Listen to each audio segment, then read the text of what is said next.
understand now. The High Ones have no power. All they do is to feed on our weaknesses, manipulate us into bringing about our own destruction. It is we who forge the sword that kills us, we who lead them to their victory, even though the key to salvation has always been in our hands. But instead of realizing our folly, we make the same mistake. We repeat the same fate over and over, and only because we refuse to see the truth. Yes, the High Ones are our enemy, but who wants to hear that it is our ego, that dark voice within us, that empowers them? It is so ironic. The moment we would realize all this would be the moment it all came to an end. But we do not.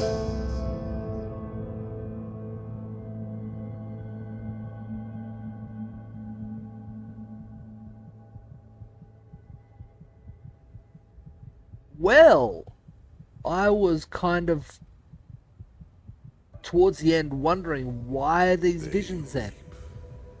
We sow. Dreams, thoughts, visions. They are everywhere, but the principle is always the same. They throw a tainted seed into a fertile ground. The rest happens by itself.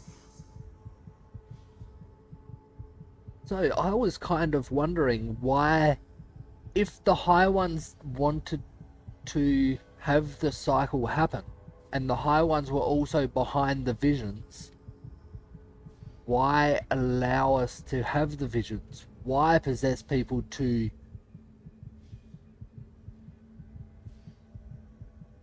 have things happen? But that explains it.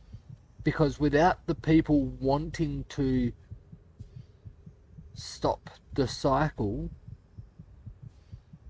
then the machine would never be built to create the cycle in the first place.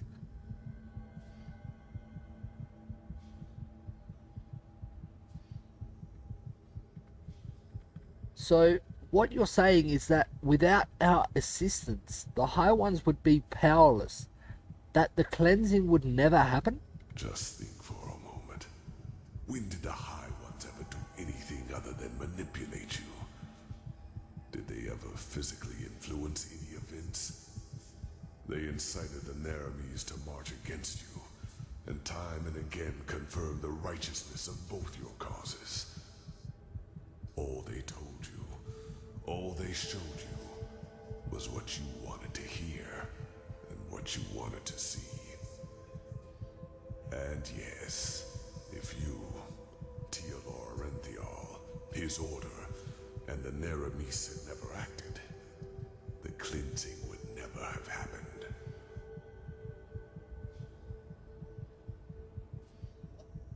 There is really no reason for all of this? I can't believe that. Maybe there is, but if so, I do not know it. But the more turns of the cycle I witness, the more I get the impression that it is some kind of trial. A cosmic game, woven by powers we have not even come close to comprehending. Maybe this is just wishful thinking, to give all this pain a meaning, when it does not have one. Maybe the High Ones are simply a law of nature, a concept, and we give birth to them by believing there is such a thing as an ultimate external enemy in the first place. The eternal struggle with ourselves. Perhaps that is just part of what it means to exist.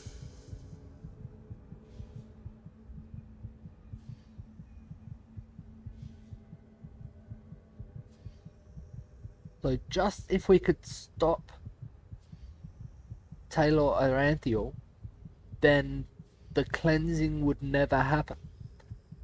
If destroyed the machine or whatever we've been calling it, I forgot what it is now, then the cleansing would never happen. And if Taylor succeeds in what he's planning, that is the cleansing itself. Then that means Aranthiel just initiated the cleansing. He has signed the death warrant for all of humanity. Like 1,000 others before him, the High Ones knew exactly what they had to do to get him to commit this last act of desperation. They played him with his weaknesses and fears, like a figure on a chessboard. And the saddest part is that until the very end, he will believe that he has done something good. Yeah. Yeah. Because he wouldn't accept failure, no matter the price. That was his greatest fear, yes. To be remembered as a failure, a broken man. That was the string the High Ones manipulated him from the moment he died, after attempting to flee from his prison on Nehrim. From the moment he died? What do you mean? The real Arinthial, he is dead, Prophet. He is a fleshless one. What? One of the mightiest tools of the High Ones. Oh. Just as you are. What?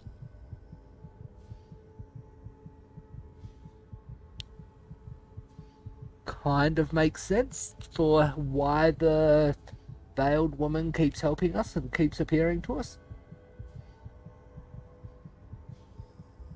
I'm dead? Then what is this? An illusion? I wish it were. The methods of how the High Ones influence us are plentiful, and the red madness and their ability to enter our dreams are not their only means. Their mightiest tool is the creation of projections, fleshless ones, or emissaries, as they are also called. If a person dies, and if this person has one last unfulfilled wish, a compulsion, then the High Ones have the power to create a projection of him, an immaterial image of the deceased, which thinks itself real and is perceived as such. What no one notices, not even the projection itself, are two things. Firstly, it is driven by this last unfulfilled desire. Secondly, it becomes an idealized version of its former self, almost tailor-made to free itself from the last compulsion, that ultimate scourge. The daughters of fishermen become warriors. Broken generals become charismatic and driven leaders who seem almost too determined to be real. You are one of these projections, as are all of the emissaries. You are a fleshless one, a spirit searching for liberation from something. I do not know your past before you came to this land, because before you became the Prophet, you were insignificant. But what happened to you and your friend on that ship? You never survived it. I had a You feeling. drowned in the Red Sea. And in that very moment, the High Ones entered your mind and made you into what you are today. I had a feeling that's when he said it And would have other than happened. myself, the High Ones knew your compulsion, knew the desire that drove you. Whatever it was, it made you predictable, and it allowed them to play you, just as they played Arinthial and Korak. Do you see it now? Every dream the High Ones sent you, every time they appeared to you, they all had but a single purpose: to feed your self-image, to push you in a certain direction. They wanted wanted you to play the game for their purposes, and they succeeded. You read the echo of the future, as other prophets did before you. You helped Enderal reconstruct the beacon, and led him to the Numinos. When he saw that it would be taken away from him at the very last instant, his fear of failure led him into doing what he did. Yep. It's annoying that they've kept me on such low health that we've constantly got this heartbeat the whole time. Then this means I am responsible? I caused the cleansing? You are not to blame, Prophet. You did what countless others did before you. And you did it because you thought it was the right thing to do. Only one thing is different. In all the time I have been here, never before did a projection realize its own nature. You were meant to dissolve like the rest of mankind. Yet, here you stand, and I tell you the truth. This was never meant to happen.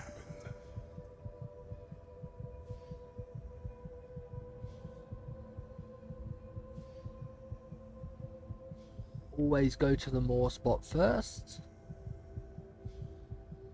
But then that means that the beacon was a trap set by the High Ones from the very beginning?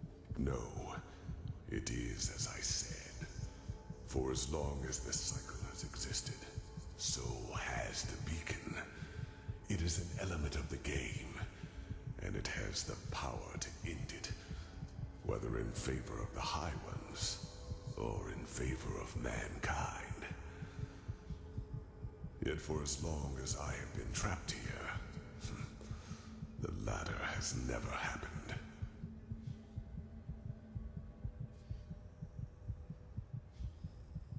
So the High Ones wanted us to reconstruct the beacon. They made me do it. They gave you impulses, nudges in the right direction. Those who know a person's past know which strings to pull. Yep, I agree there. What about the ancient starlings? They managed to flee the cycle, didn't they? How?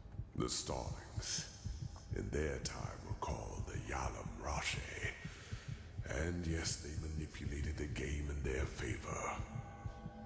Their goals were similar to mine when I created the Goliath. They were a small circle of highly intelligent craftsmen and mages. And just like myself, they did not think the cycle could be won by the beacon alone. So by unknown means, they fled into the sky and created something that protected their city from the cleansing. But what happened to them? Are they really the ancestors of the starlings? Yes, but knowledge about their history is sparse, since the Star City was almost beyond the reach of my eye. But I know that its first centuries were glorious. The Yalam Rashe lived in harmony, and their society was the pinnacle of all that mankind could be. With time, however, their population grew. They became too numerous for their small city, and so they invented their golden rules, which were supposed to control their growth. Having children was regulated now, and those who were found guilty of a crime were punished heavily. The worst sentence was being exiled. The convicted were robbed of their memories and sent back to Earth. This is where the starlings of your world come from, do you see? I do. And this is why they all feel this longing to return to a far distant place in the stars. It is an ancestral memory. I do get it. But where were they when we went to that city? did they just hide because they knew we were coming? That explains a lot. But what happened to them? Why was the city deserted? I do not know. As I said, my knowledge about the Starlings was always limited.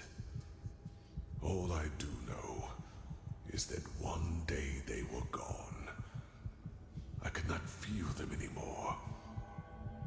By that time, their society had become but a shadow of what it once was.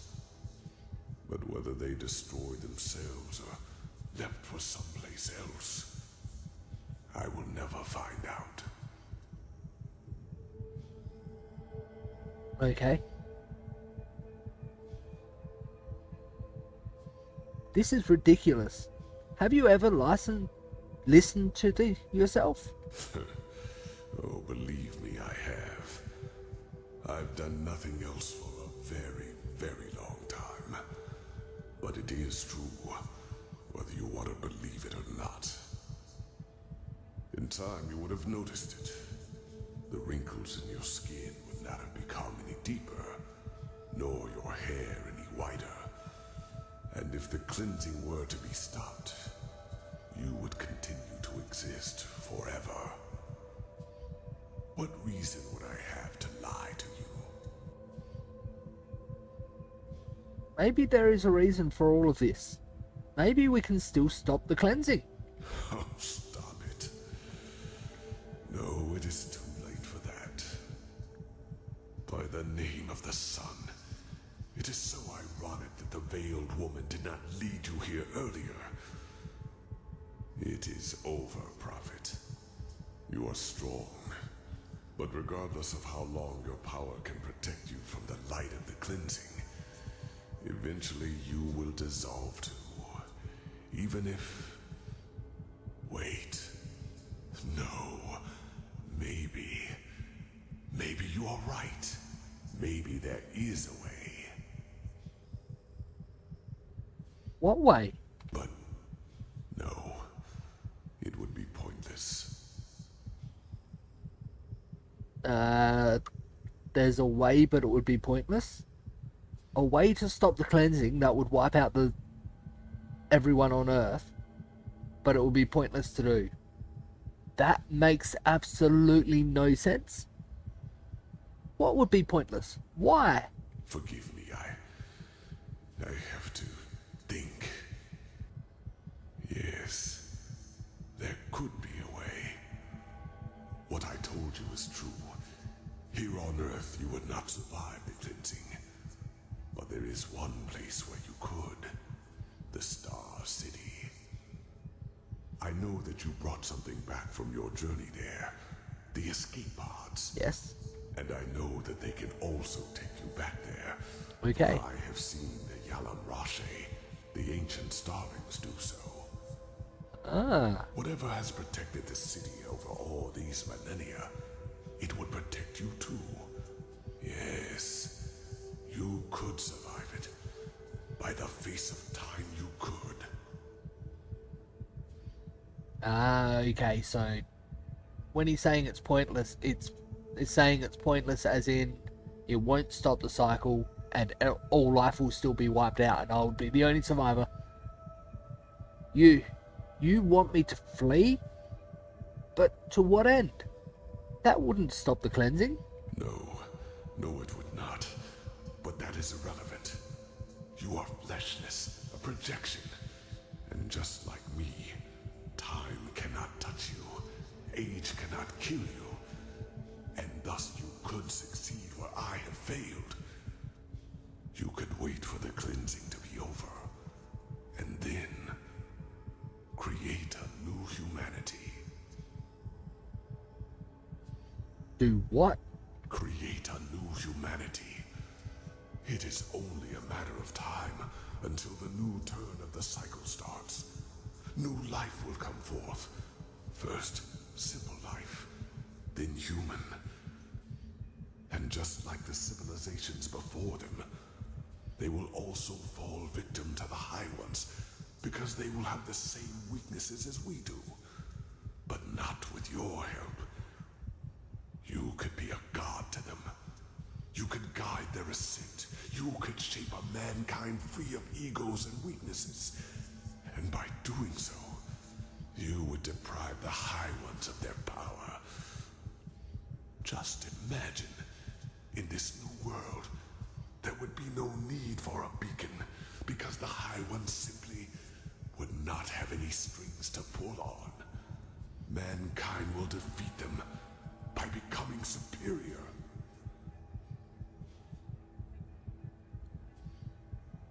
One person couldn't stop them taking over other people's memories and forcing them to see things that they don't want to see, or that would make them create the cycle in the first place.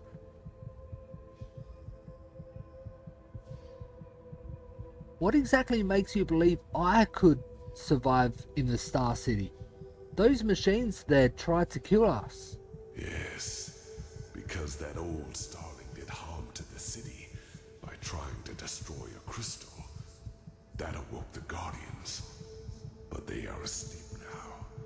I can feel it. You would be safe, believe me.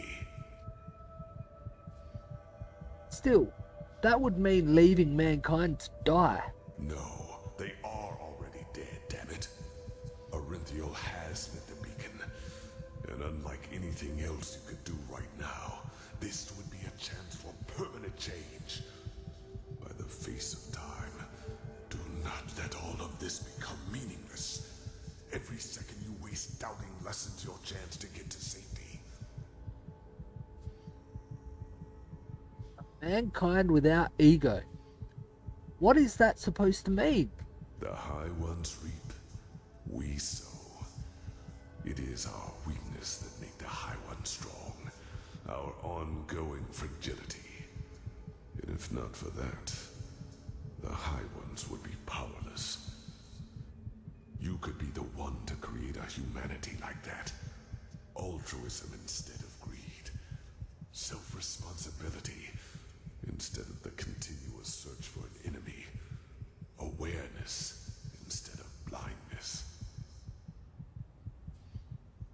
But what makes you believe I could do that? The Lightborn tried to do the same thing, and they failed. The Lightborn tried to force their ideals onto an already rotten people. Just like the Pyrean Sun Priest and the countless false deities before them. You cannot save a tree whose roots have already withered. But with you as a deity to lead this new mankind, it would be entirely different. You could completely change what it means to be human. And would it not be presumptuous to rob the world of this chance, simply because you are afraid of failing? Believe me, I would give a lot for this chance.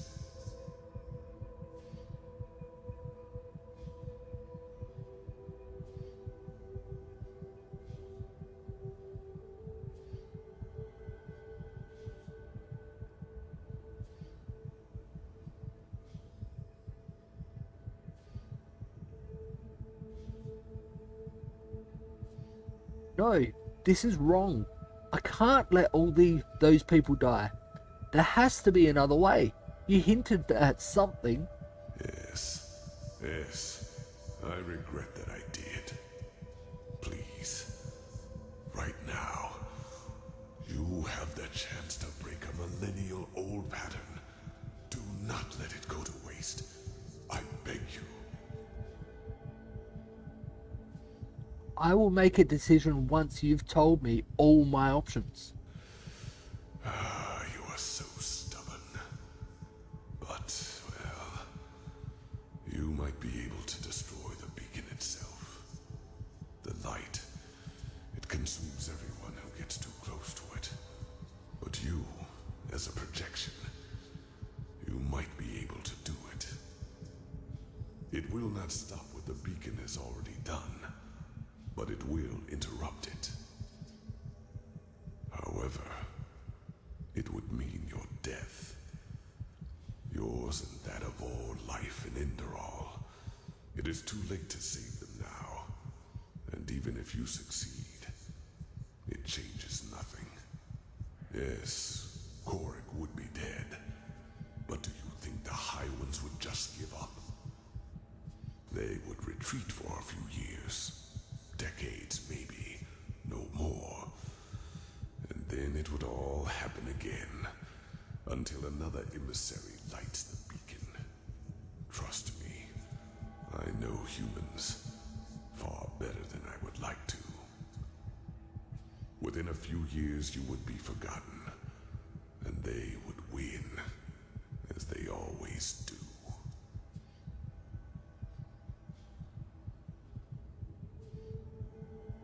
Not if someone were to tell them everything that you just told me. Not if someone could flee. And who would that be? Even if there were someone, do you think anyone would listen? If you were to tell them that humanity itself is to blame, that the ultimate enemy does not even exist. It would be worth a try. You are delaying the inevitable, nothing more. And you are throwing away a chance, which we might never have again.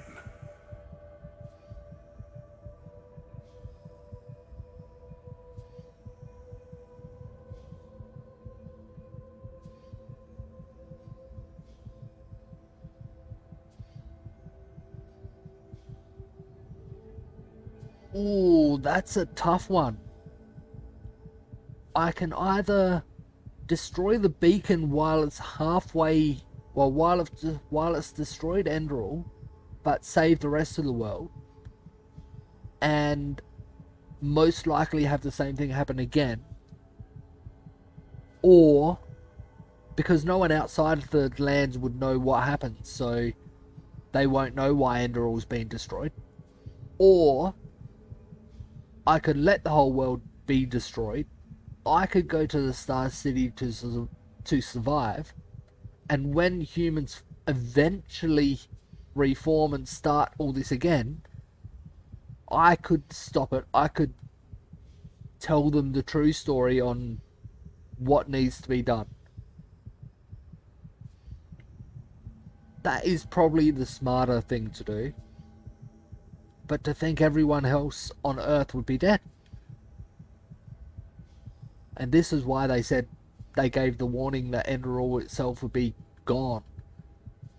There's no continuing after you finish the main story.